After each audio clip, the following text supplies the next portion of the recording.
आज शुरू करब परिमिति। তোমরা অলরেডি 7, 8, 9, 10 এই চারটা ক্লাসে পরিমিতি পড়ে আসছো। সেই পরিমিতি থেকে আজকে কিছুটা চ্যাপ্টার শুরু করব। তোমরা দেখো, অবশ্যই ভালো লাগবে। পুরনো পড়া তোমাদেরও রিভাইজ হবে, যেটা জানা নেই সেটা শিখে নেবে, যেটা শেখা আছে বা জানা আছে সেটা আরেকবার তোমাদের রিভাইজ হয়ে যাবে। আজকে যেটা শুরু করবো পরিমিতি। পরিমিতি কী করবো? বর্গক্ষেত্র। বর্গক্ষেত্রটা কাকে বর্গক্ষেত্র বলে জানবো, কিভাবে একটা বর্গক্ষেত্র অঙ্কন করতে পারি জানবো, বর্গক্ষেত্র থেকে কী রকমের অঙ্ক হয় বা কী রকমের এই অঙ্কগুলো থেকে আমরা সলভ করতে পারবো ম্যাথমেটিক্সগুলো বা অঙ্কগুলো, সেগুলো আস্তে জানবো। প্রথমত বর্গক্ষেত্র কাকে বলে সবাই লিখে নেবে। বর্গক্ষেত্র কাকে বলে? বর্গক্ষেত্র যে চতুর্ভুজের 4টি বাহু সমান ও সমান্তরাল আর প্রতিটা কোণ 90 ডিগ্রি, তাকে আমরা কি বলবো? বর্গক্ষেত্র বলবো। সবাই লেখা হয়ে নিশ্চয়ই। বর্গক্ষেত্র কার অসুবিধা নেই তো বুঝতে? যে চতুর্ভুজের 4টি বাহু সমান ও 4টা কোণ কী হবে?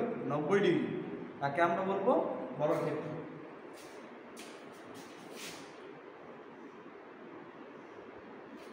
এই একটা হলো বর্গক্ষেত্র। এর এই বাহুর সঙ্গে এই বাহুটা সমান, এই বাহুটার সঙ্গে এই বাহুটা সমান। শুধু সমান নয়, এই বাহুটার সঙ্গে এই বাহুটা অবশ্যই সমান্তরাল। সমান্তরাল কি করে বুঝবো? না, এই বাহু থেকে এই বাহুর দূরত্ব যতটা, এই দূরত্বটা এখানে যা দূরত্ব হবে, এখানে যা দূরত্ব হবে, পুরোটাই সেম। এখান থেকে আমরা বুঝবো যে দুটো বাহু পরস্পরের সমান্তরাল। শুধু এই দুটো বাহু না, এরপরে এই দিকে যে দুটো বাহু আছে, এই দুটো বাহু কী হবে? এই বাহুর সঙ্গে এই বাহুটা সমান্তরাল। তাহলে কি বললাম? কি চতুর্ভুজে 4টি বাহু থাকবে, 4টি বাহু দ্বারা সীমাবদ্ধ সমতলিক চিত্র। আর কি থাকবে? প্রতিটা 4টা বাহু অবশ্যই সমান হবে আর প্রতিটা কোণ হবে 90 ডিগ্রি। প্রত্যেকটা কোণ কত হবে? 90 ডিগ্রি।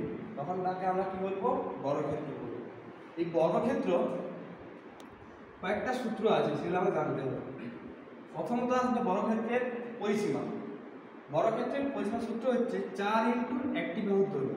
পরিসীমা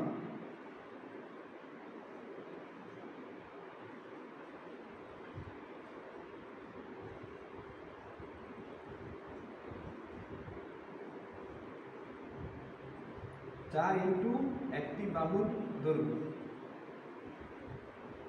বর্গক্ষেত্রের পরিসীমা 4 × একটি বাহুর দৈর্ঘ্য।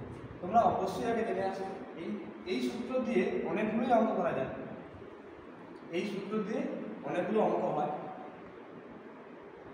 আচ্ছা, ঠিক আছে।